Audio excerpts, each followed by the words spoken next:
राजा विक्रमादित्य ने अपने राज्य की रक्षा के लिए अनेकों साहसिक कार्य किए। एक दिन उन्होंने एक अद्भुत बेताल को पकड़ने का निर्णय लिया। बेताल ने विक्रम को चुनौती दी कि वह उसे पकड़ ले और बदले में एक कहानी सुनाएगा। विक्रम ने बेताल को पेड़ से उतारा और उसे सुनने को तैयार हो गए। बहुत समय पहले की बात है। एक समृद्ध राज्य में एक राजा राज करता था। उसकी एक सुंदर बेटी थी जिसका नाम राधिका था।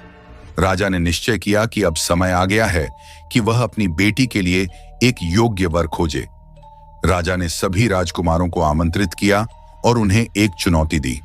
उन्होंने कहा, जो राजकुमार सबसे कठिन कार्य पूरा करेगा वही राधिका का पति होगा। सभी राजकुमारों ने अपनी ताकत और कौशल का प्रदर्शन करने की ठानी। राजा ने उन्हें एक विशाल बाघ को पकड़ने का आदेश दिया। सभी राजकुमारों ने अपनी अपनी योजनाएं बनाई, लेकिन कोई भी बाघ को पकड़ने में सफल नहीं हुआ। कुछ ने साहस दिखाया, जबकि कुछ ने भागने का निर्णय लिया। कई दिनों तक प्रयास करने के बाद एक साधारण युवक जो एक गरीब किसान का बेटा था, राजा के दरबार में आया।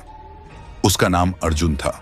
अर्जुन ने राजा से कहा, महाराज, मैं भी बाघ को पकड़ने की कोशिश करना चाहता हूं। राजा ने उसे देखा और सोचने लगा कि यह युवक तो साधारण है, लेकिन उसकी आंखों में एक अद्भुत साहस था। राजा ने अर्जुन को अनुमति दी। अर्जुन ने जंगल में जाकर बाघ को खोजा। उसने अपने चतुराई और समझदारी से बाघ को पकड़ने का उपाय निकाला। उसने बाघ के रास्ते में गड्ढा खोदकर उसमें छिप गया। जैसे ही बाघ गड्ढे के पास आया, अर्जुन ने तेजी से कूदकर उसे पकड़ लिया। अर्जुन ने बाघ को पकड़कर दरबार में लाया। सभी राजकुमार हैरान रह गए कि कैसे एक साधारण किसान का बेटा यह कर सका। राजा ने अर्जुन की बुद्धिमत्ता और साहस की सराहना की और उसे अपनी बेटी का वर चुनने का अधिकार दिया।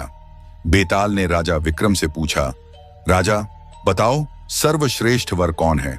राजा विक्रम ने उत्तर दिया, सर्वश्रेष्ठ वर वह है जो बाहरी दिखावे से नहीं बल्कि अपने गुणों और कार्यों से पहचाना जाता है।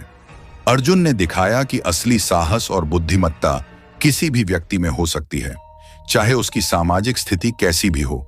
बेताल ने कहा, सत्य वचन, और विक्रम को धन्यवाद दिया।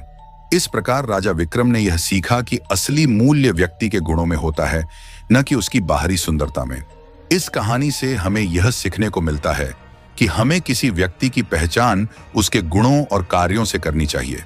इस कहानी ने विक्रम को न केवल एक रोचक अनुभव दिया, बल्कि जीवन की महत्वपूर्ण शिक्षा भी दी। विक्रम ने बेताल को फिर से पेड़ पर लटकाया और आगे की यात्रा के लिए निकल पड़े।